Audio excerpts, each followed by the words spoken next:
afternoon. I'm Susie Coates, your host, proud Yorta Yorta woman. And to get us underway and also to acknowledge country, I wish to acknowledge the beautiful land on which I'm on today, that of the Wadawurrung people, and say what wonderful opportunities I've had to, not living on my country, to be welcomed by the local traditional owners to contribute to their inherent right to protect and heal their lands. I pay my respect to their elders and to the many Aboriginal people also maintaining our traditions and that contemporary role we now have of healing our many different countries. I extend that respect to the traditional owners of the country you're on today, and particularly of our very special guests, our guest today. And may our hearts, hands and minds, collectively work towards embracing and healing country. Welcome to NAIDOC Week 2021.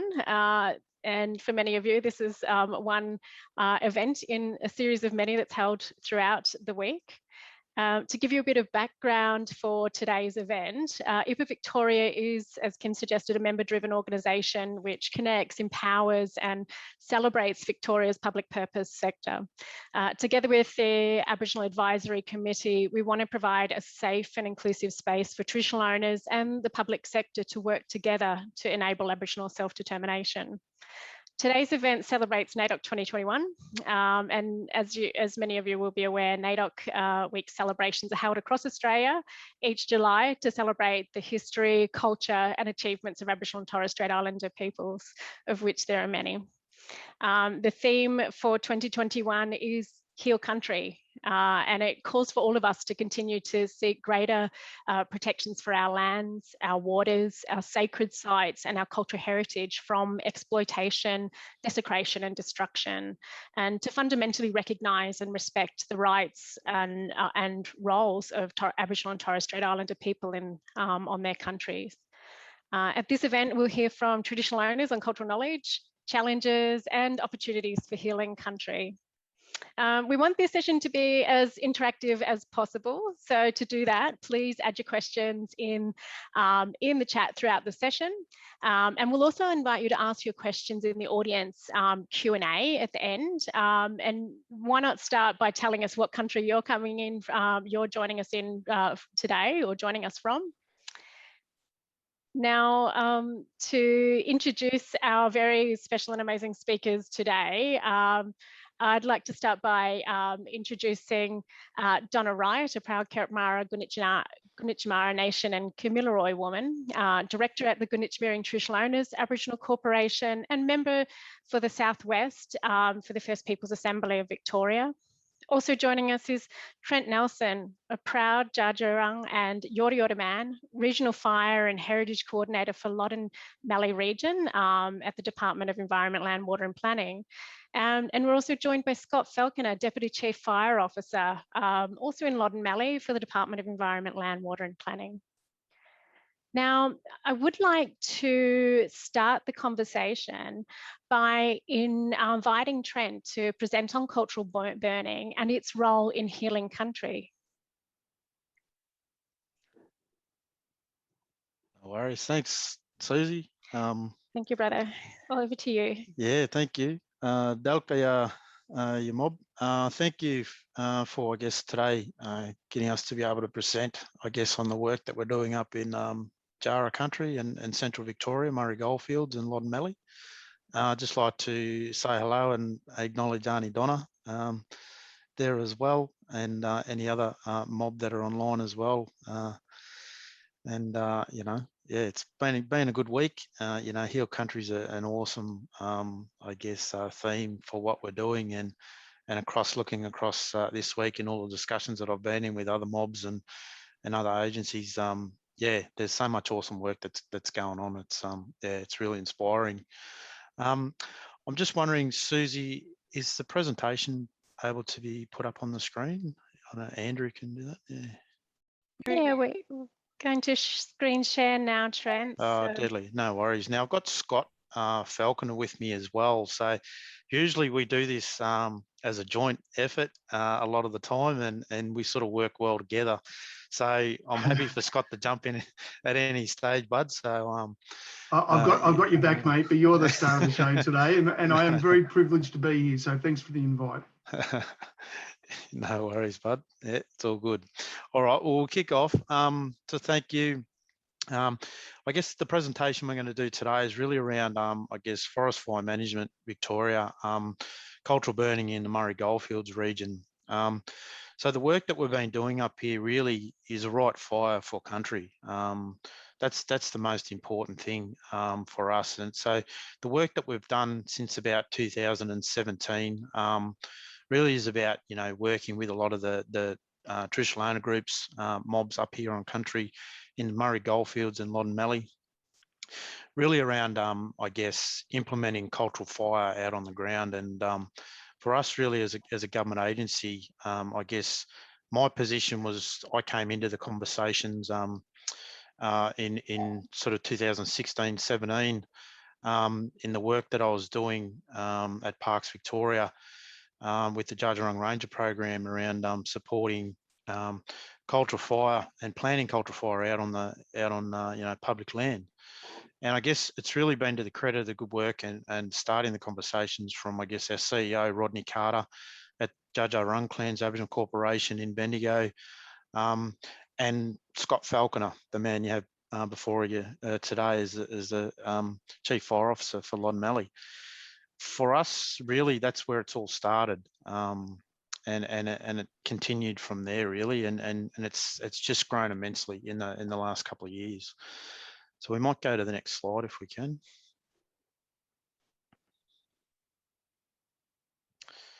So for us, really connecting with a lot of our traditional owners, it's around connecting, I guess, back to our ancestor belief systems, stories through our law, L-O-R-E, and supporting, you know, dance and ceremony.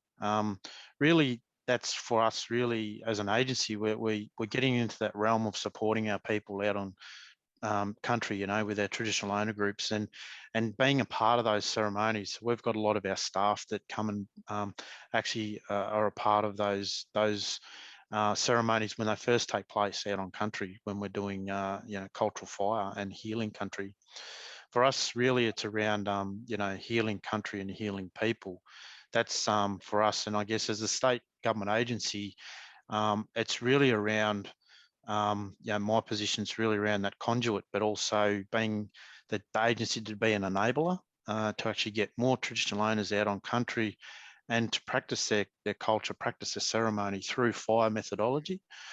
And, you know, for us, especially for myself as a Judgerung Yorta Yorta man, for me, it's about connection to country and where we do deliver fire through our mirror, for our spirit and what we do. You know, that's the most thing that connects us really wholly and solely.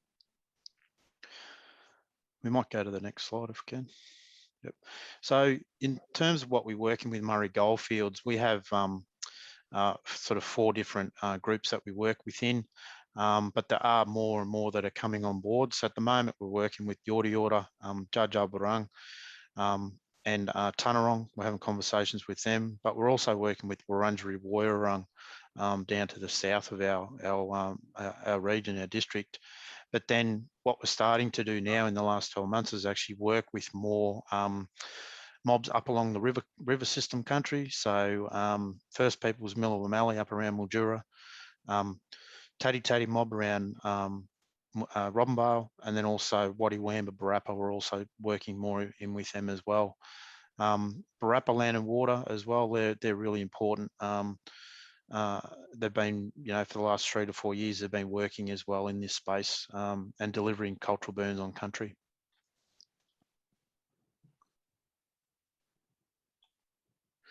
So with the mobs that you can see there, not all the mobs have a registered Aboriginal party status. So you can see First Peoples Miller Mallee, they do. They've got a recognition as a registered Aboriginal party. Tati Corporation, Aboriginal Corporation, Barappa Land and Water Enterprises don't have registered Aboriginal party status. And for us as a land manager, we work with the groups that are prepared to deliver fire out on country. So we don't see that as basically as a hurdle or you know, anything we need to step over. We just work with the mobs and support them to deliver fire out on country is the best way we can do as enablers in the department.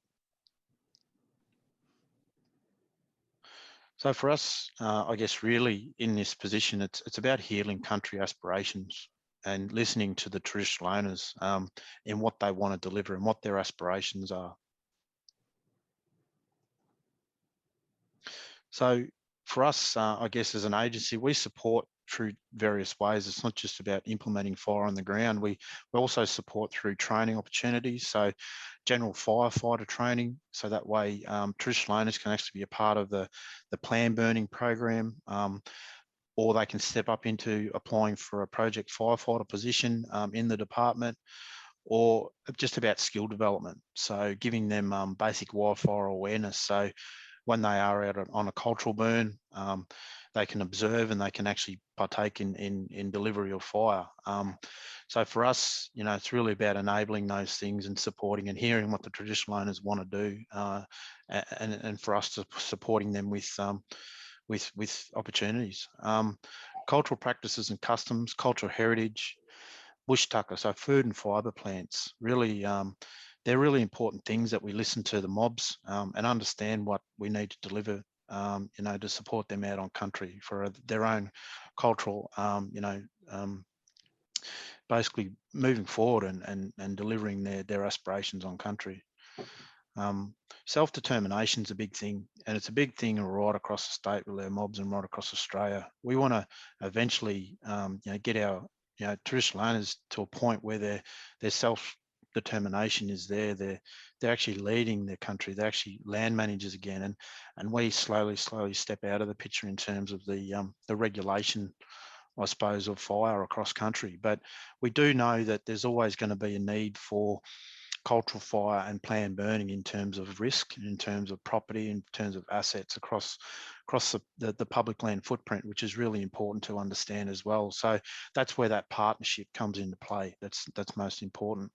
And for us, really, it's supporting the traditional owners in their enterprises as well. It's getting them out and getting them as contractors and giving them opportunity to be economic stability and opportunities in economic development is really important for us with forest fire management. Hey Trent, sorry, Yeah, mate. I might just add something there. Yeah. I didn't want to upset your great run here. No, you're right. I've got to add some value, but No, look, I think a couple of things I'd say to the audience, and I meant what I said. I feel very privileged to be here talking, and we've done a lot of talking about this, and I think it's really important to acknowledge that Trent, firstly, is incredibly humble. Secondly, he wears two really distinct hats. One is his agency role, but also he is a traditional owner of Dja Dja Wurrung country. He's the chairperson of their corporation. And I'm not Aboriginal, and I guess I simply wear one hat. But the self-determination principle, I just wanted to highlight for people who are listening from agencies and institutions that can work with Aboriginal people. This conversation that Trent first talked about aspirations really started with a conversation with Trent and Rod Cardo around, the recognition settlement agreement had been signed in, I think, 2013, Trent, am I right there? Yeah, that's correct. And we started having informal conversations from an agency perspective. I was really excited to ask the question, what can we do to help? Parks Victoria were working on joint management. We were a land and fire manager, and fire was really important to the traditional owners. So I just wanted to make sure that people understood that the driving principle of all collaboration was around not what we wanted to do as an agency, but what did traditional owners want to do, and that's a really important thing. And the first thing that was said was, as a principle, that they wanted to lead the process. So we've respected that. The legal rights and connection of Aboriginal people to country is really important and must be recognised. And that was sort of a foundational stone of all the work that's happened since.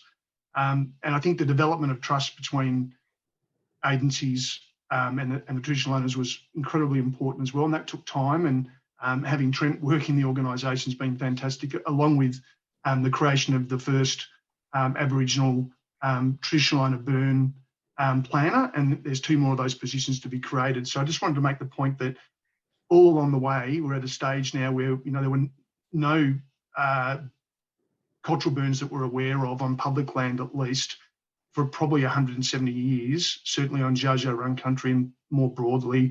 There may have been burns we're unaware of, we acknowledge that.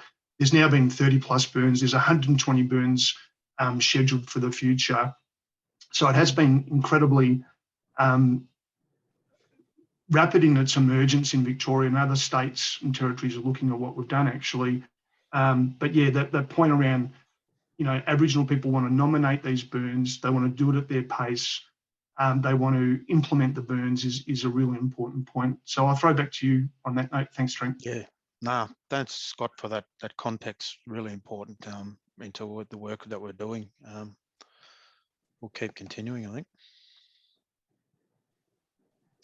So as you can see, that's about our mob being out there, you know, out on the ground, not just talking about it, but actually delivering it and doing it their way. You know, and you can see there we've got men and women out there as well, leading their own fire and their own fire techniques. But you do see up in that left-hand corner, there's a tanker there as well. So we still cover risk. We still support that. We have to do that as an agency.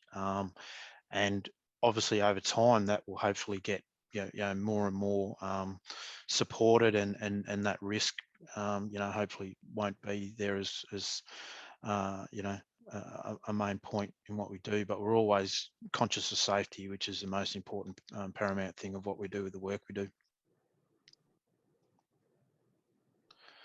So as you can see there, that was back in 2017. That was one of our first burns we did at Greater Bendigo National Park. Was a joint managed park with Judge Alvarang. And you can see Scott there and all our elders, and for me that was instrumental for me really being a part of that that day, and with my family and friends there, you know, and the old fellow you see up the back there with the red beanie on, that's my father. You know, and he's inspirational into everything that I do, and in land management also, you know, everything I do is in my community, and you know, so I honour him there because sadly he passed away last year, late last year through middle of COVID. So I like to acknowledge him there, you know, standing up there loud and proud with his cousins beside him there as well, from my other uncles as well.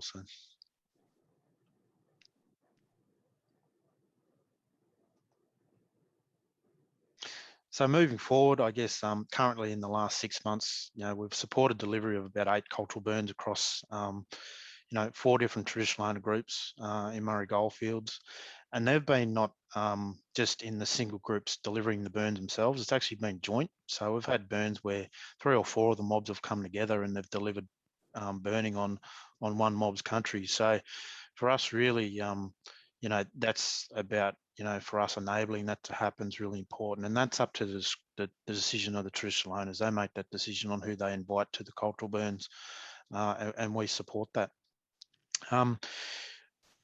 Just recently there was an announcement of 22.6 million for traditional owner-led cultural fire. So that's going to be a really big push, I guess, for Victoria in terms of enabling traditional owners to be really, I guess, empowered and to be supported in capacity to start delivering, you know, their cultural fire aspirations, but keeping in mind that it's not just about fire, it's about everything else, you know, and how they want to manage country, you know, connecting to cultural fire, which is really important. It's paramount in what we need, I think, for traditional owners' capacity, for them to be enablers and deliverers.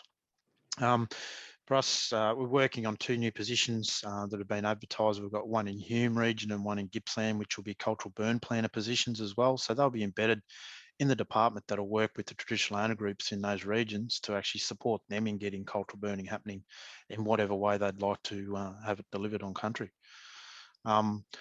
Soon, once those positions are, you know, appointed, we'll actually, part of my role is really to support setting up a community of practice, you know, with some agency staff around that of cultural fire, you know, across the state, in how we move forward and how we lead, I guess, delivering cultural burning and supporting mobs in cultural burning, I guess, really is an important piece of work. At the moment, you know, the joint fuel management plan, which as Scott briefly touched on then, you know, we've got over 100 cultural burns, and at the moment we're in the stage of the new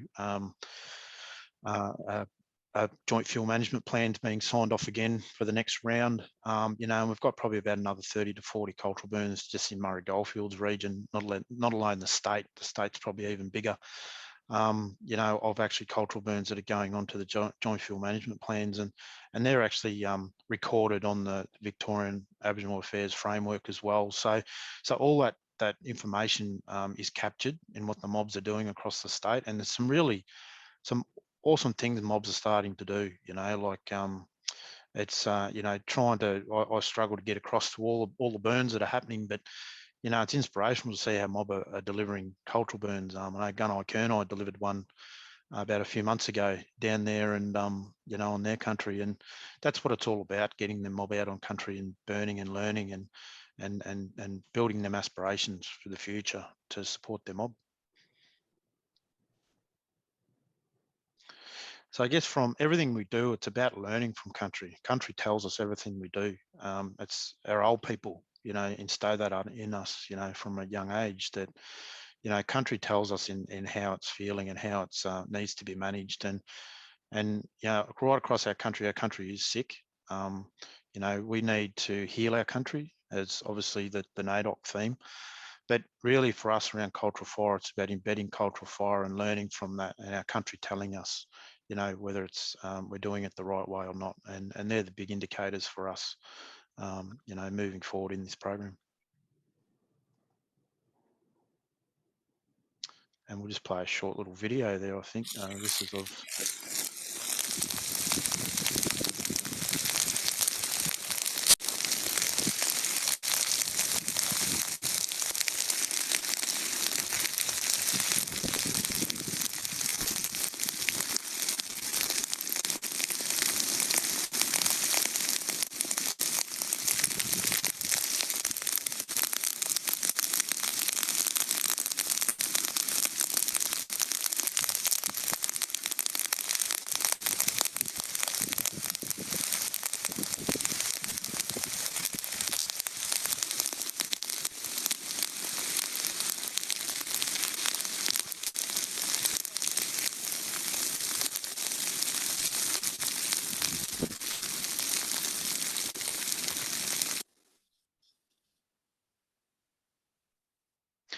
So as you can see, that's up in Woolshed Swamp, that's up near Bort.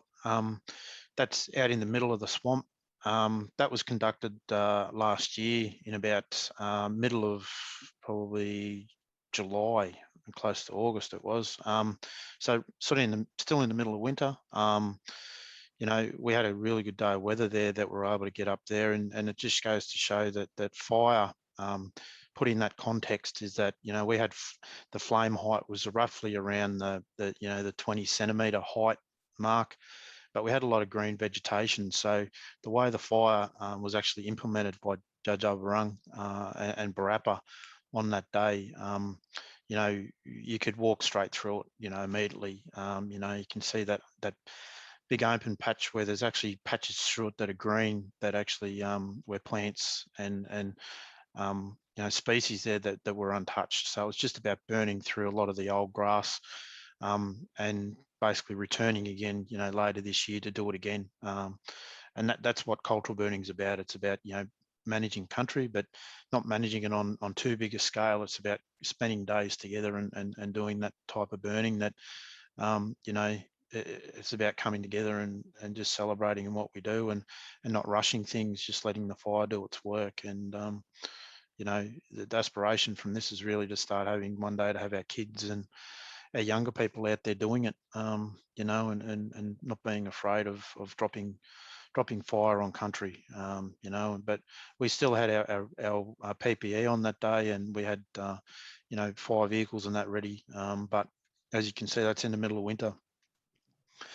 And that's a bit of a photo there with the guys. You can see we've got Jadarung mob there. We've got guy in the middle, Tony Scott. He's a plan burn operations officer. You know, we've got both mobs working together. We've got many people from the department, but we've also got you know, Aboriginal people out there delivering the burns as well. So that's what it's all about, and using the technologies we have you know, at our hands. And for us, in Jardurung language, it's called Nyaururung Yana, which is walking together. And I guess that's for us, and that's our way we do it here in Central Victoria, Murray Goldfields region and Loddon Mallee. I'm not sure, Scott, if you'd like to finish off with anything else, mate. I'll hand over to you.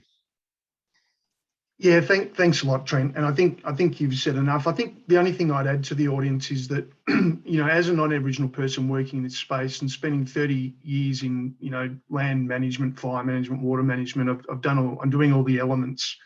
I think the richness that I've got from the relationships with traditional owners locally just can't be overstated, as well as the knowledge of country. And I was just talking to somebody yesterday about, I moved to a place outside Bendigo called Mandurang and was asking what does Mandurang mean? And these were all non-Aboriginal people, no one knew. And I asked Trent and Mick Burke, and they came back and said, it means place of the cicada. And I use that as an example, just how tangibly richer it is understanding these things about country when traditional owners share them. So, yeah, it's been massively rewarding, professionally and personally. And I think Cultural Fire is just such a wonderful example of where traditional owners are healing country, and they're healing it for all of us. So I'll just leave it there. Thank you.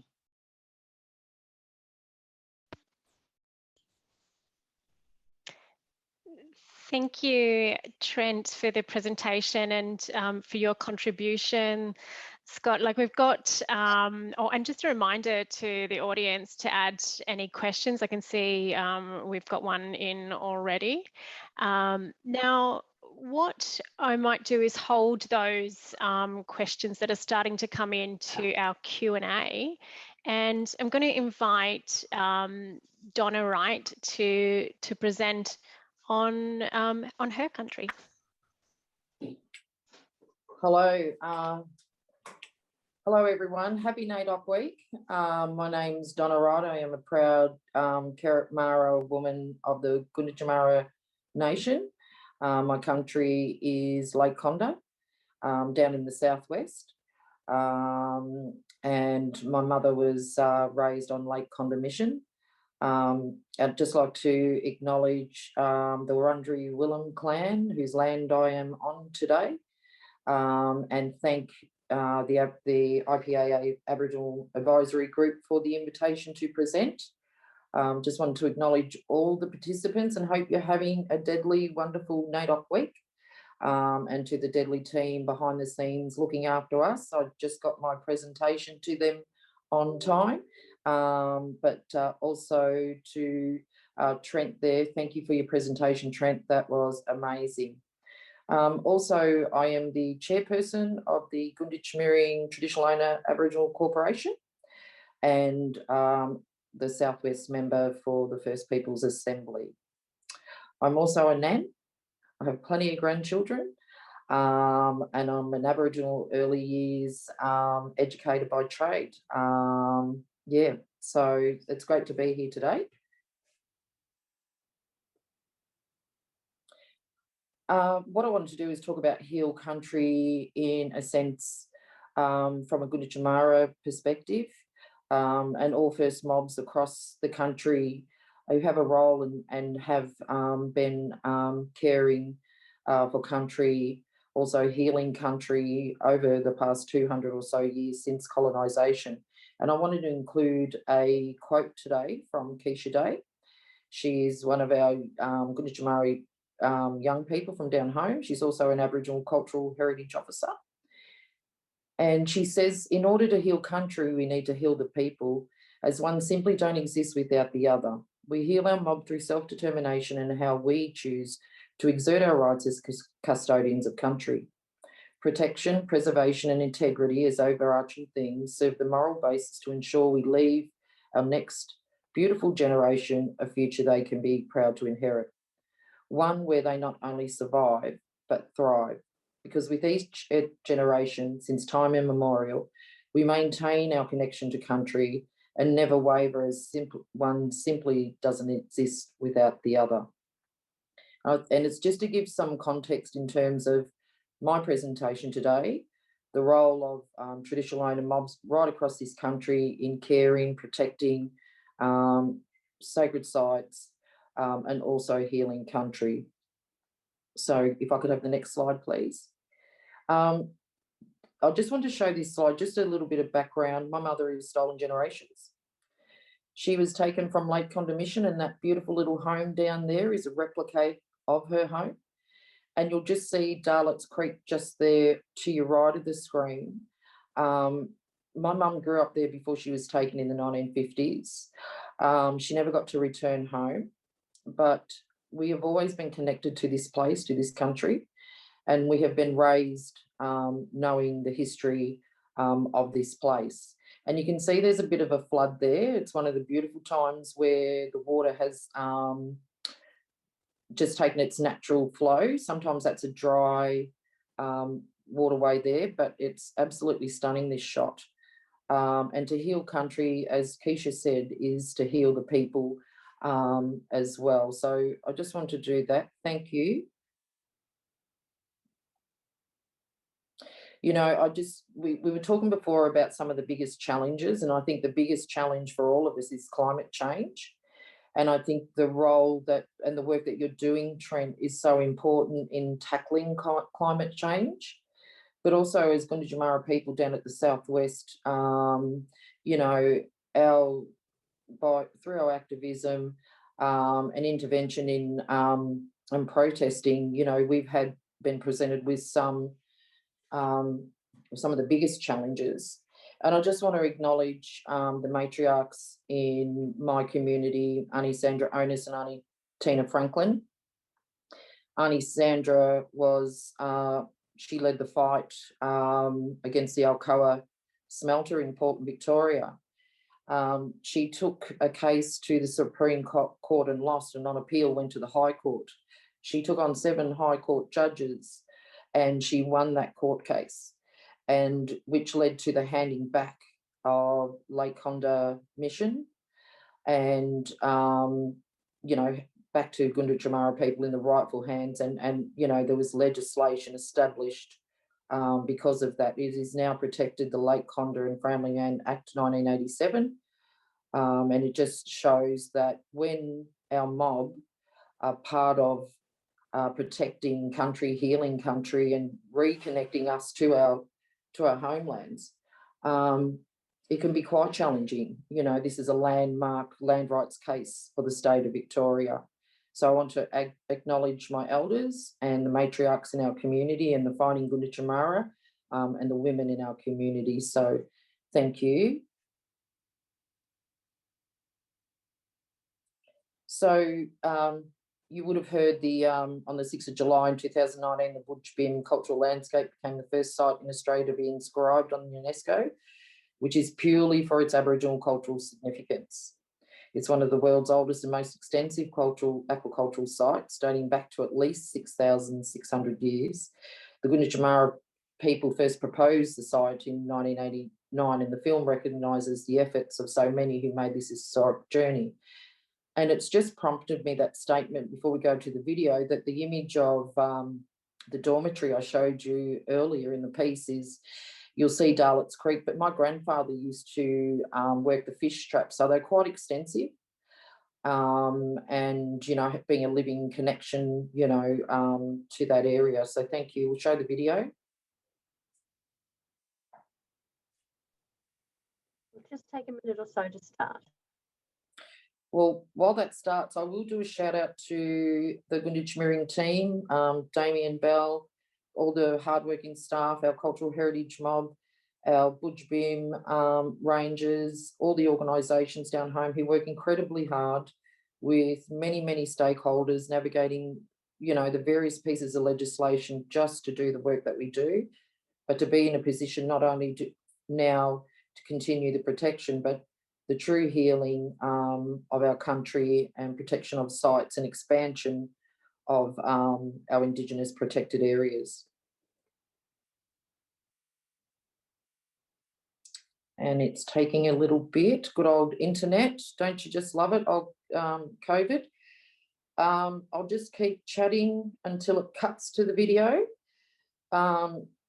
you know, that was beautiful, the presentation by Trent, you know, and cultural burning and the cleansing of our country is so important. But also, you know, here we go.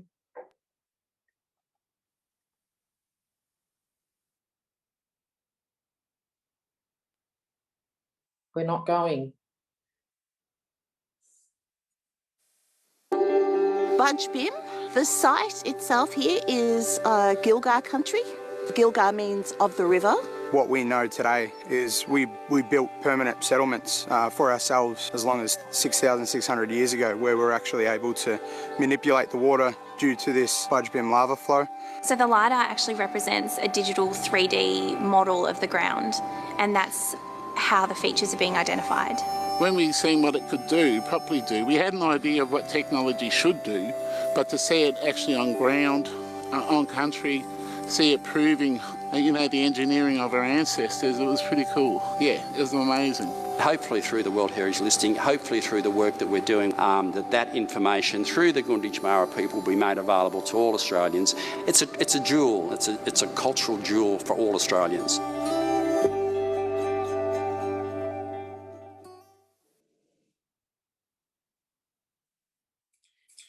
Thank you just for that little sneak peek of some of the work there. And young Braden, amazing young man and one of our cultural heritage officers at Gunditjmara. So we'll go back to the presentation.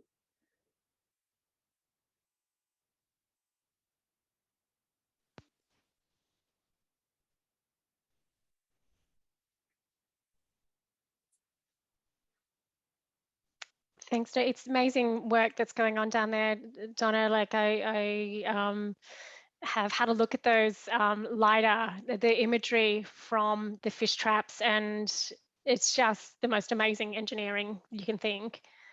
You fellas must be so proud.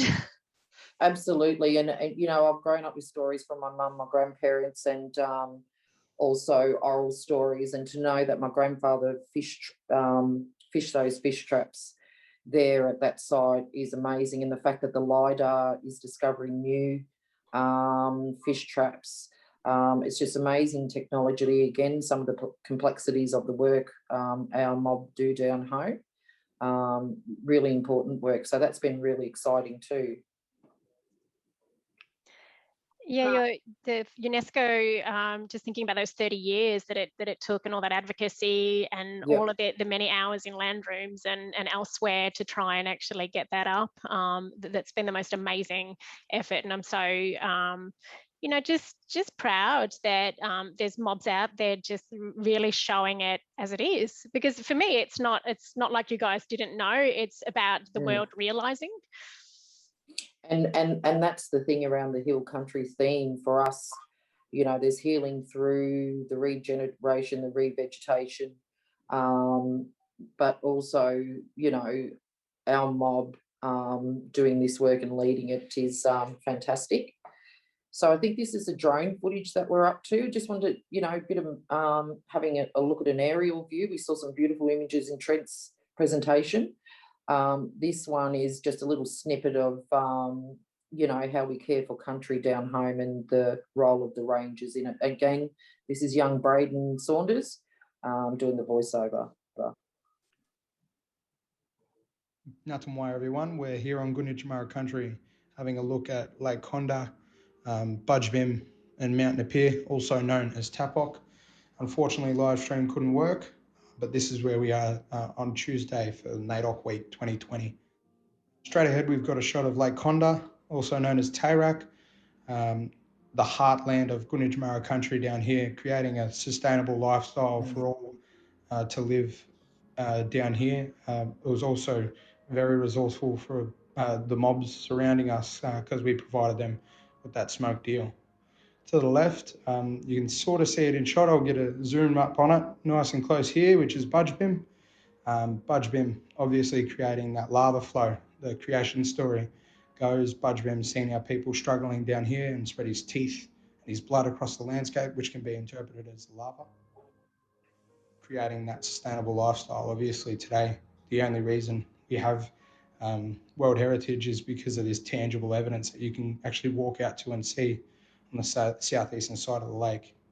Here we've got a look at Tapok, also known as Mount Napier, another lava flow out this way as well, also helping create that sustainable lifestyle out near Viaduct and MacArthur sort of way. So on a good day, you will also be able to see the Grampians from here, also known as Garrywood. It's pretty cloudy at the moment. Hopefully one day we can get a live stream showing off the Grampians from this view.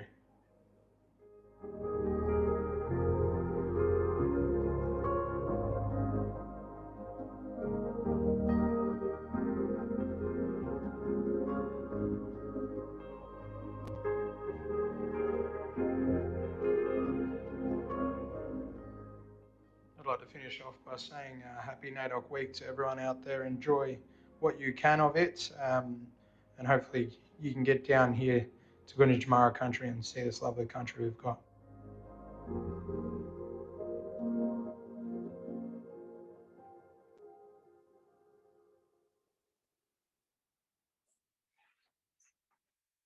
That's great, thank you. And this is the future of Gunditjmara people in the southwest, our young people, continuing the caring for country, but actually involved in the healing of it too, through the many projects that we are developing through the Budgebim World Heritage. Also, all the infrastructure projects as well. So that is rolling out. They are huge projects, and again, it's the staff who are overseeing, managing, coordinating, working with the various stakeholders, the different acts, cultural heritage acts as well, to create this amazing place to share with the wider community. Tourism will play a role in that, but also part of that too is bringing back those traditional practices of eel harvesting. Framlingham community down the southwest would often send smoked eels to my grandmother. That was her favourite food. And, you know, just maintaining, continuing those important cultural practices, you know, in 2021. So, you know, we're so excited to be, you know, at this stage to see the realisation of the World Heritage landscape come to life, not only through the infrastructure projects, but for the future for the wider community to enjoy. But, you know, it's food and it's bush tucker, it's stories. There is a history down south that needs to be told. There's truth telling. That's all part of the healing and healing of our country. So I just wanted to say thank you for having me today. There are some links to the Budgebim World Heritage site for those who want to go and have a look there and look at some of the projects we're doing. It's been a pleasure yarning to you, Mob, here. But I'll be heading down that way next week, have some work to do. Yeah, so thanks for having me, and to the IPAA team. Oh, Jenny, that's so deadly just to hear about the progress of your people, and to and it's not progress that's gone on without the sort of the recognition that's come in more recent times. It's progress that's been going on since time immemorial. You know, your mob have been diligently maintaining that connection to country, to practice. And I reflect on some of the experiences I had and some of the early conversations I had with your mob around those conversations back to agency about us getting, you know, our heads around it. And it was in fact actually women's practice, which, you know, lit up all of my, you know, my bulbs in terms of is it your pungot, your grasses, your weaving grasses, and actually making sure that they're nice and healthy and that they can be gathered and collected, so that particularly the women and the girls can get in there and continue to weave those amazing baskets that your mob your and mob also weave. we're also in the process of repatriating some of our artefacts too from Melbourne Museum. So once again, it's the Gunditjmerian staff who are headed down to Melbourne Museum in preparation of that. Again, having those artefacts and objects returned to us is quite significant. So there'll be more news to share, great news to share come August. I will not let the cat out the bag. I think that's for the CEO and staff to share that news. But being a Gunditjmara woman and chairperson of such a big corporation doing such big important work in the southwest is an honour, and I do love my job and my role. But it's important healing for me too. I'm a public servant, and I echo those sentiments with bringing the two cultures together and finding that that balance and implementing Aboriginal culture into mainstream organisations and policies is a really great challenge, because it unites us and bridges that gap in knowledge and creates that long-lasting foundation. But you also are enabling our self-determination and letting us lead that. So that's so important for this country, not only to heal the country, but to heal our past for the better, for a future for all of our children. So thank you for today. Well, stick around, Donna, because we've got our Q&A coming up. I just want to, thank already the speakers for their contribution, and I pick up on one of our audience comments from Alina. Wonderful, so great to feel we've been taken on country with you all via this online forum. So beautiful, thank you. And one of the things that I reflect on being sort of stuck in this COVID, mode, and emergingly doing more and more in this virtual space, is that we as mob have the best assets in the world to actually communicate, and that's our beautiful countries and all of that beautiful stuff, like the artwork you can see behind me by Gummy Gummy Woman for this year's NAIDOC. So we've got the best bits of the world to be able to communicate. So that's one of the I think that keeps us, many of us motivated and inspired, and I'm truly inspired by what I see from you, mob, but also just really super inspired as an Aboriginal woman working in the public sector by how you, mob, manage all those different hats you got on. Like, you've got so many different hats on, and what that must represent. So you're very inspiring for many of us, so thank you. And you guys are inspiring for us too, to know that there's people out there supporting the work that we do with the cultural burning with Trent, and even the UNESCO Budj Bim infrastructure projects. That means the state of Victoria is working really, really hard to heal and create this beautiful, beautiful cultural landscape for the whole state to enjoy. So, and I think it's a recognition of the great work that's been done not only in the public sector, but more by our mobs and communities. So thank you. Hey, I'm gonna get us into Q&A mode. So and invite Scott back into the conversation as well as Trent. And so what I might do is, Trent, I might throw to you to touch on some of the success, challenge, or opportunity for healing country, and I'll throw to the other panelists with the same question. So, is there something that you really want to just, communicate to the audience with regard to success, challenge, and opportunity around healing country? Yeah, look, I'd say, I guess, seeing it more prevalent now with a lot of the, a lot of mobs. So, Jar Jar Barung were the first, I suppose, in terms of leading under the Traditional Owner Settlement Act with their RSA, in terms of leading with the state, working under that framework.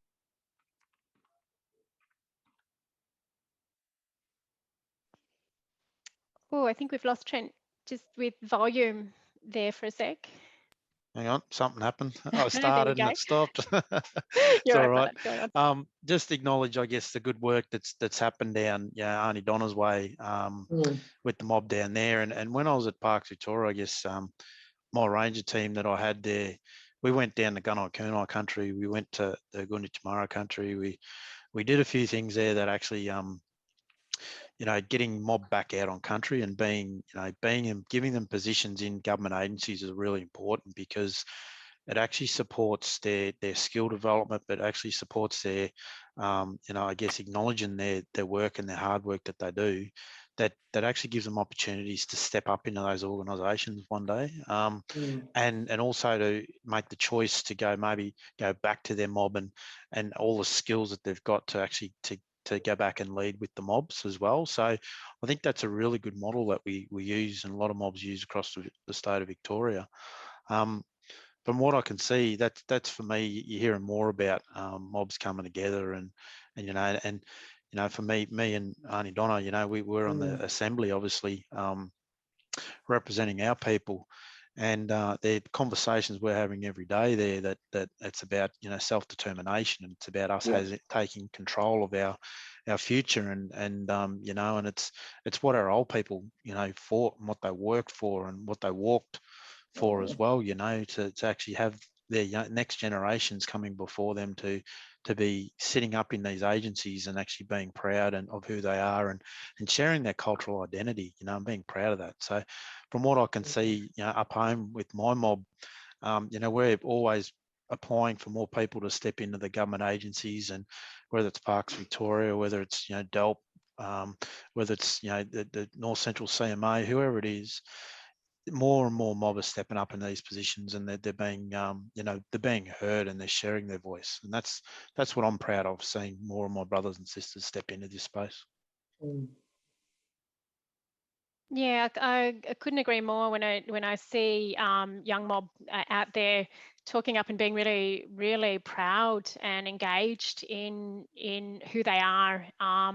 That inherent and absolute fundamental connection that their identity has to their country, and also just talking about that collaboration or that work that you're doing with other mobs. So bringing other mob into space as well, in terms of not only helping them to reestablish, but gain strength. And I know that it's us, all collectively, doing our own thing on our own countries, but also working together to support each other in this process, particularly back to agency. Donna, I might throw to you then, Scott, around that story of success or even challenge, and the opportunities that you're seeing too. Yeah, thanks, Susie. I might just extend what was just discussed around some of the obstacles, because when we first started these conversations, there were some really, and I'm talking from an agency perspective, and this was a learning for myself and our agency and the mob, I guess. We wanted to employ people because it was really important to Dja Dja Wurrung that employment and economic opportunity to their people was a really driver. And this is just one example. Some of the little hiccups that happened was a lot of mob didn't have manual driver's license. So when they went to apply for a position in a fire crew, and we were really advocating for that, it was just a hurdle. So we just went, well, what can we do to resolve that? We didn't go back into the centre, with all due respect to my organisation. We just said, well, let's buddy them up with someone who's got a licence, and we'll help them get their manual driver's licence. And within a month, we had these people coming in. So we always had this principle of problem solving, and I think that goes to the question of trust as well. Like, what does trust really mean? And I think a lot of it is just personal relationships over time, meaning what you say and saying what you mean. And I've read over and over again, and the mob has said to me, listen to what we say and act. So we did that over and over again. And that's led to, Trent was talking before about, getting women, children and elders back on country. And with the OH&S Act, fire, you mentioned you've got to have people with PPE and all these, they just become regulatory obstacles. So we've actually got a piece at the moment where we've got someone that's looking at all that. I might add, it seems it's very complex because there's legislation and regulation, but we're unpicking it with the objective of saying, when mob want to go on country and as flame height is 20 centimetres high, if I was on my own private land, I could do that with a pair of thongs and shorts on if I chose to. But on Crown land, we have all these regulations. So there's an obstacle, there's an opportunity to make it much, much easier. And how we've gotten around that at the moment, in my substantive position as a deputy chief, I just sign off on it and say, all right, we've let women and children go back on country. We've let them participate in the burns. But really, it's kind of, there's some liability issues there. So it's both an obstacle and an opportunity. But what I'd encourage people to do is just have that attitude that we had as a collective group. You know, let's just remove these barriers, because often it's really simple to do so. So, yeah, that's just one example of where things have, I think, worked really, really well. And we recently Trent and I were invited up to Canberra to talk to a policy group, including ministers and policy people. And this is the stuff we talked about, you know, act from the ground up as well as policy down. You need both, and just keep removing obstacles as you go. And I think the program, you know, 0 cultural burns to 120 nominated in such a short period of time, whereas other jurisdictions in Australia, not Queensland, etc., where they've got native title and their own land to manage, we're the only state that's really leaping forward in these sort of bounds. And I think it's some of those pragmatic things that can really help.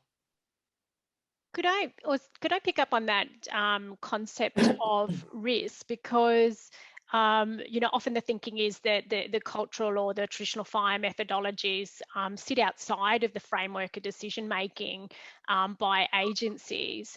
But I would, you know, say back to you, Scott, and to others that it sits in the mix of thinking, as you know, Trent and Donna have suggested, but it's actually just in a different order of things. Yeah. Can I just say to one of the things, and why I want to show Lake Condah too, and with the historic Alcoa case, is that is Aboriginal land. So that was through that, you know, we know that we live on stolen land across this country, but that resulted in the handing back of Lake Condah, and it is Aboriginal land. So there's some protection in there in terms for ourselves not being bound to some of the legislations, and given us the independence, the autonomy to care for our country in a culturally appropriate way, because we're born into and have cultural responsibilities and obligations that have been passed down since time immemorial, and to stay true to those practices, we need places where we're recognised that we have Aboriginal land, and then those laws, LORESs, apply, not the LAWSs, which is nice. And I was just wondering, Scott, did you, with the driving and the kids getting their manual licences, is defensive driver training one of the things you're looking out for them? Four-wheel drive training? I think there's an element of that in our departmental training, absolutely. But it was that sort of article where often people said, well, I don't have a manual driver's licence, so I won't even apply. So part of the yarn was with Mick and Trent going back to mob saying, hey, no, don't worry about that. We're going to help you get through that obstacle. That was just one example. There were others as well. I mean, the perception that we weren't, that agencies aren't good employers of Aboriginal people is one that hadn't even occurred to me working in this space. That's my naivety. And we now hear over and over again that, you know, we are being considered as a good place to work. So there was that culture change as well. You know, I don't know if you want to add to that, Trent, but, you know, with the idea of that that community of practice that Trent talked about earlier is very much about, I lead this statewide about, well, you guys start the community, guys and girls, I mean, you start the community of practice, because this is about you owning this and making the decisions. So I think the self-determination, I'd be lying if I said it was fully self-determined because of some of the regulatory barriers that are there. But it's certainly, we won't do a cultural burn unless a mob says we want to do it. And the other really exciting thing, and I should have mentioned this earlier, was that the government recently announced the $22.5 million to go to TOCs directly so they can fund their own resources, because really at the moment has been nominating the burns is fine, going out on the dirt and on country and having a conversation with their communities about what they do is all happening. But when it comes to executing the burn, the mob just doesn't have the resources to do it at our help. So we only do it if they request our help. But I think the next evolution of this will be they'll be nominating, planning the burns and executing themselves, essentially sort of connected to the state's program, but really much more from what I would call a true self-determination standpoint. Just to jump in, Scott, so that funding to traditional owner corporations here in Victoria is a fundamental piece. You know, having the resources and the position to be able to get back on country, well, to access country, to be able to get people on country. I think that's a critical element. And I understand that some of those healing, you know, the thinking behind the healing country processes with regard to fire, because fire is one of many elements that is used by mob to manage and sustain country, but that's been guided by the Victorian traditional owner fire strategy. Did anybody want to comment on that? Yeah, that's correct, Susie. It has been a big guiding, I guess, document that the minister signed off a few years ago. That I think that's really been a key lead in this. But I think to their own right, a lot of you know, traditional owner mobs across the state want to be a part of the conversation in how fire is managed on their country. And you know, Forest Fire Management, we're the lead agency for fire and risk, I guess, in terms of public land. So across national parks and reserves and around sort of, I guess, you know, urban interface infrastructure where, you know, in terms of management. And I think really those parks, to acknowledge that those parks are sitting on Aboriginal country, Aboriginal title land and Aboriginal land that hold cultural heritage, hold values in terms of community. So for us, there's got to be a way forward, I think, in supporting, and I think that's where this money is coming in to actually really, as Scott sort of said, self-determination mobs in how they want to deliver it, how they want to build capacity, because it's not up to Forest Fire Management to tell the mobs, right, you need X amount of people trained up, you need this many vehicles to set the boundaries. It's up to the mobs to set the boundaries and what they want to do and how they want to move in this field, because the money's not just about fire, it's about water, it's about environmental, it's about ecosystems, it's about connecting the country, capacity and building in economic development. It's all those things of bringing mobs back on country and providing economic job opportunities for them to be in the fire space, to be able to support their families. And then it starts breaking a little bit more of them cycles, you know, that we face as Aboriginal people in our communities. So I think it's a really good step forward. And look, 22.5 million, it sounds a lot of money, but it's really not. But it's the start of actually setting a precedent moving forward in how mobs want to manage country and manage fire. You know, so I think it's a really good push forward from, I guess, the state government to be doing this. Yeah. Can I just jump in there just before? I just think they're really good important points that you touched on, and that those complexities around legislation, but there's also resources there that can help us. And you might have seen Connecting Home has released the National Healing Strategy, because our stolen generation mob are the most vulnerable. And we think, particularly around cultural burns and reconnecting to country, that, you know, reconnecting our mob to their own country, there's resources there, but also, you know, public authorities have a cultural obligation to Aboriginal people, and the Victorian Equal Opportunity and Human Rights Commission sent out some information for corporations to you know, to guide decision-making and governance, but also the state government has, you know, developed a set of indicators around self-determination framework. So lots more complexities to navigate, but for the public, we love our documents in the public sector, don't we? We just can't get enough of them.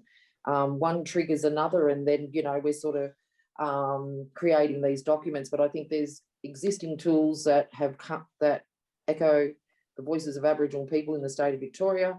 Particularly the most vulnerable Aboriginal people in Australia is our stolen generations. Also, you've got your indicators there, but again, the decision making, the governance, you know, that's critical too. We don't want to hinder self-determination. We want to enable it, but we don't want it to be a bureaucratic nightmare to navigate. Because as public servants, You know, we have responsibilities too, but we've got to have that balance so that we're not burdening, we're not triggering, we're not re-traumatising Aboriginal people who are recovering from colonisation. So, yeah, good on you, Scott and Trent, and the IPAA Aboriginal Advisory Group. Oh, thanks, Donna. And sorry to jump in, Susie, but I just can't help because it's so powerful what you're saying, Donna. Look, I started this program. I love one-liners, and when staff repeat them back, you know you've finally drummed it in. And our first one, this is dead set serious, was we're going to do the right thing before we do everything right. And that was to address that very point you talk about. The second one was that everybody has an equal voice in this, whether you're a first-year project firefighter or whether you're a chief fire officer. And they're our two fundamental, they're the two mantras that we had at the start of this program, and really proud of everybody that sort of jumped on board that, because this is about people and it is about doing the right thing. It's such a good theme this year because the Healing Foundation has set the mandate for working with Aboriginal people in terms of developing the National Healing Strategy. And we can have a look at that and see how that affects our work, you know, and take it upon ourselves to learn and educate ourselves on that. But, you know, we want to empower mob right across this country. And I think we have some parts of the sectors doing a fantastic job at the state, Commonwealth level, but we still have a journey to go through. And yeah, we, like I said, those resources are invaluable to help, you know, do the advocacy and ram home the messaging around why we deliver the programs and services the way that we do, because we don't need protecting anymore. We are asserting our rights as sovereign people to determine our future and for our children to flourish and prosper like everyone else's.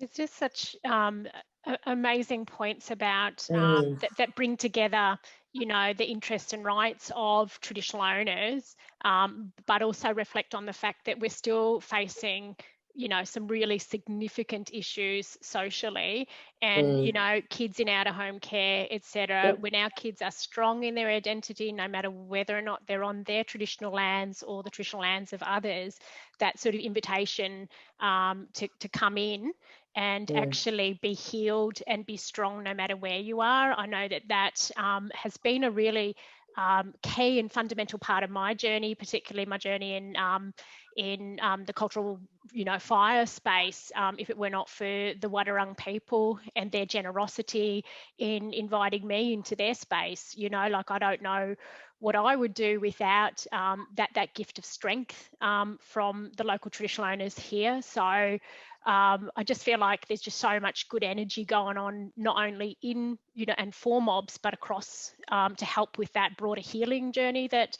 we're on socially. Yeah, you know, and I think that thing where we are asserting, you know, our identity is firm in who we are, you know, it's and that's even more clearer, and just seeing the next generation who are leading that is really inspiring, and it just feels like there's been a shift now, and the onus and the burden is not so much relying on elders, it's actually young people who have learned and been mentored, and now are in, you know, armed to the hilt with cultural knowledge, and they are strong and proud young warriors that will probably have one of them as the Prime Minister in the future. I'm just all for young people. Let's bookmark that one. More of them in that, and there's more and more in Parliament. So, yeah, and fantastic. But also, I just wanted to say I've worked over in, I've been in WA, you know, and I remember in '93 there was two. I went over for a conference, and there was two Aboriginal health workers for the state of Western Australia. You know, and we just saw news last year that Kimberley Mob, they graduated with 7 doctors. You know, David Wirapunda has set up a foundation because they had 2 kids graduate year 12. So the more that we are involved in all the different aspects and addressing, you know, the local issues, the better outcome for us. Fantastic. I'm gonna take a switch up and maybe throw some of the audience questions to the panel. We do have one in there for Trent. Are there any cultural burns planned for Sanana, Charlton and Donald? You might have to take that one on advice and go back to the burn nomination list, Trent. Yeah, I might have to do that one. I know there's a fair few up around Bort in those areas, but we're starting to, by the looks of it, Juddarunga targeting areas to the south of their area, so down around Clunes and Reedsdale, Kyneton, those sort of areas. But Karakara National Park, which is just below St Arnaud to the township, definitely there's a few that are planned for over that way that have been nominated by Joe Doberung. So working through them at the moment, definitely. Well, thank you. That one came in from Lorraine, and there is another one in there from Kate around what do you think were some of the key things in establishing the relationship between department and traditional owners? Yeah, look, I think we're still working through that too, but I think it's just around being open and honest and being clear from a department what we can deliver. My job going and talking with, so as an example, last year I went up to Robinvale and I caught up with a couple of the Kennedys from up that way that I know, and it was just about having a conversation with them. And I went back up a couple of times, and then early this year I went back up again with some staff, Aboriginal staff from Parks Victoria and Belt up there. We went out and met on the riverbank with the elders and had a feed and went and planned to burn with them. And basically I was clear and precise on sort of what I could deliver in terms of my job and how to deliver it, but I wasn't going to sugarcoat anything. So it's really important with the relationship stuff is being clear and precise, because I'm an Aboriginal person, but I'm not going to go there and promise the world to my mob if I can't deliver, because they're my protocols. So around engagement, it's about doing that. And I think sometimes that's where our mobs get undone, because government people go and sit down and they try and build a relationship, but then I think those people don't actually know what they can deliver on and what they can't. And that's probably the biggest risk that government agencies struggle with, because they want to reach out to Aboriginal organisations or Aboriginal communities, but already the Aboriginal communities have got so much going on, and they've got people ringing them and attacking them every day trying to get things out. And they want a strategic plan that needs to be signed tomorrow, and they want a land management plan that needs to be reviewed by the mob, and they've got a lot going on. So it's about understanding their priorities that they've got and understanding yourselves, and just really understanding how you can tackle that and build meaningful relationships, like Scott sort of said as well. It's just about sitting down, having a cup of tea and talking about, what your aspirations are, what's the departments, and working towards a goal. Simple as that. Yeah, thanks, Trent. And Scott, I might draw you in on the relationship question. Sure. Just those key principles. I know you spoke a little bit about it, and it's about that honesty and transparency. Did you have anything else to add to that? Yeah, I think so. Look, I actually, and I promise I won't talk for an hour on this, but I reckon I could, because as a non-Aboriginal person, I've learnt so much. I think firstly, we need to acknowledge as non-Aboriginal people, we need to earn trust. So it's not given lightly.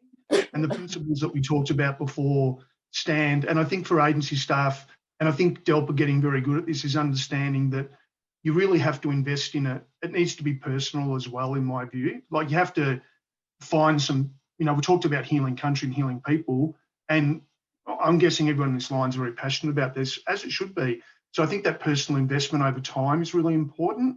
And I think the acting and being honest and not over-promising and under-delivering, and I'm always really careful not to do that. And also if you make a mistake, and again, I'll just talk as a non-Aboriginal person, where, I remember 5 or 6 years ago in this space, I felt like I didn't know what to say and what I could say and what I couldn't say. And, I've had the best coaching from people like Trent Nielsen and Tim Kanoa.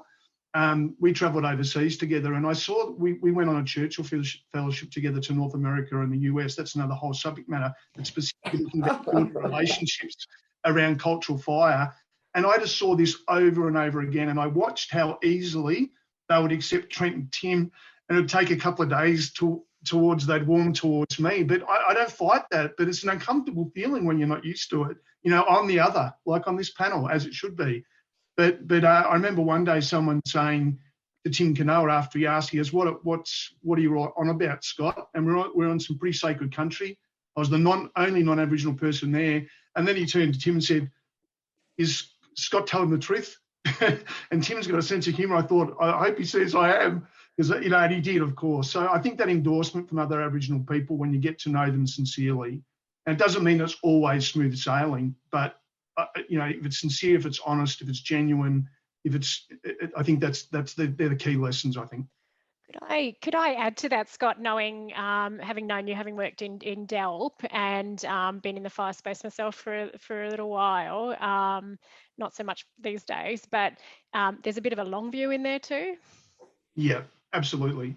I think that's very, very true. And I've had different traditional owners here and overseas say, you know, we're so sick of seeing, you know, just building a relationship, then that person's whisked away to another role. You know, so I think there is that long view, both in terms of what the aspirations of where you're headed on a joint journey, but having the ongoing relationship over time. And, you know, I always think of that first conversation with Rod Carter at a cafe in Bendigo, because he talked about, and I've written about this recently, about, you know, his vision was really simple. I want to see my people healing. I want to see healing country, and I want to see good white smoke and know that my people are gardening the landscape again. That was the vision in 2015 or so. And I always go back to that. And, you know, Rod can call me if he's unhappy with something that we're doing, you know, and that's good. So there's a continuity of the relationship that's important. You're right. Donna, just thinking with your chair hat on about those relationships and you know, how we're sort of beyond establishing many of the relationships. It's about where they're heading. I was wondering if you have any views on that. Well, it just takes me to the native title space, you know, and there the complexities again, you know, as it's the one place where we can sit down as Gunditjmara people and talk to the various stakeholders. Parks have been fantastic in terms of management of Gary word and looking at a self-determination governance process there, which has been challenging. There's no native title area, but that doesn't matter. That doesn't mean it won't work if the different groups aren't there. But I suppose, you know, you have a mining company who wants to sit up and have a yarn to you about some development, and you know, you want to have a whole series of lists of questions to, you know, reminds me of Scott, you would have been grilled on many times, Scott, about the work that you do, and you know, but you can imagine the complexities faced by our elders and old people and community, and even young people, talking to lawyers, talking to, you know, multi-million corporations about, you know, their aspirations. I think we as the First Peoples of this country need to put our aspirations at the forefront of what we want to do, to have that vision. And that's the thing for me as the chairperson of Gunditjmara, and also to present some challenges to the young people who will lead that organisation into the future, the CEO, but definitely about empowering elders and families to be part of that decision making. So yeah, so don't worry, it's not just you, Scott. There's a few others who we like to grill and pod and actually sort of tease out a little bit more, what is it you really want? Could you be a bit more specific? And we'd like to know some project timelines and what you hope to achieve, because they could be different for our mob. So yeah, good on you, Scott. No, thanks, mate. One of our questions actually takes us to, you know, how those decisions are often made, or what the models are. And one of them is the traditional government model, to have ideas and then take them out to community to get feedback. You know, we know that this isn't how we best meet people and country needs. And I'm just wondering if anyone in the panel wants to jump in around those decision-making models around how do we best heal country together? Can I just jump in there, because decision-making models get a few bells ringing there, because are we going to be dragged into some kind of realm where we have to set up all of these mechanisms? We're very holistic people, you know, we practice sustainability since time immemorial, and we've had to navigate the complexities of just being a black fella in this country and having a right and having a say. So those little decision-making things, I think self-determination has been the thing that has set up a whole ecosystem of departments, government bodies to do the work that we've been taught orally and passed down through practice. And I think the healthy way to have those conversations is to support self-determination, but just not make it complex. Yeah, so not overcooking the pot, you know. The decision-making models, they've been there for millennia, you know. So we've all been through taking the minutes of a meeting there at one stage of our young lives, and they're still traumatized if you know, if someone mentions it to you, but you know, it upskills you. So I think gathering, I think yarning, I think treaty is a real exciting place for us to be. And I think now with truth telling and Justice Commission being established, true healing will happen. We've just got to think about being a little bit creative with the enabling of self-determination. We don't have to lock Aboriginal people into a cumbersome legal nightmare, or, you know, let's just keep it simple, keep up the yarning, keep up the conversations, and always checking in and reporting back to them. We owe our mob that. We don't want to just run in quickly, like you said, oh, can you just sign off on this strategic plan tomorrow? We need to buy tomorrow, because it's going in I just had one of them, and I must thank sister girl Mandy Nicholson, who's finishing her PhD, and it's NAIDOC week. She's amazing. Yeah, that we put some thought into that. We are recovering, and you know, we're inundated, so lots of time and notice helps. True. As we sort of start to wind down on our session today, I just wanted to leave that space open for any of our panel to have those final comments for our audience. Trent, Scott, or Donna? Yeah, no, I think definitely, like I see it as, I put my other hat on as the chairperson of the Judge or Uncleans Aboriginal Corporation, and yeah, second to what Donna's saying, it's where I think up in Central Victoria here, we're starting to wave the big stick at sort of the government agencies to go, listen, we're not going to keep getting these things tabled to us the day before they need to be signed off, and we won't approve them either. And the big change is that now there's documents are actually embedded where they're actually got to have, you know, traditional owner input into them. So that's accountability now that the state has. So that's where, in a way, we've got accountability to a certain point to hold agencies to account. But, you know, in my time in working in government too, you know, I've seen it, and I always keep passing that message on. Go and talk with that mob, you know, around that document first. When you're starting to do the planning stage, go and involve them into the meeting, and then it's up to them whether they participate or not. They're simple processes that need to be followed, but I think sometimes, and I still see it day to day, where it doesn't happen, and it annoys me as an Aboriginal person, because I know what the mobs go through.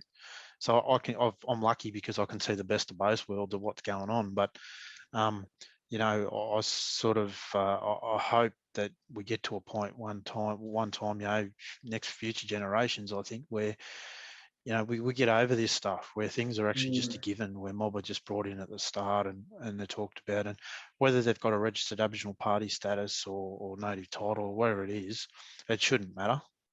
You know, our traditional owners in our community need to be held that they're not a stakeholder, they're actually a partner. And I think that's us as agencies too have got to you know, change that mindset that, you know, we're going to engage with all of our stakeholders. So Aboriginal mob are a part of that. Well, no, we'll engage with our partners first and then the stakeholders.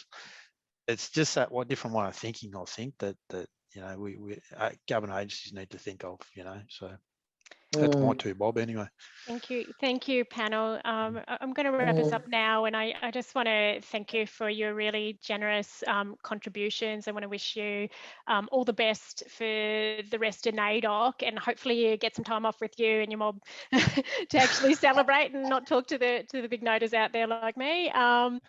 And thank you, Scott, for joining and you know, showing what it is and how easy it is in terms of that simple decision making, which is we can do it.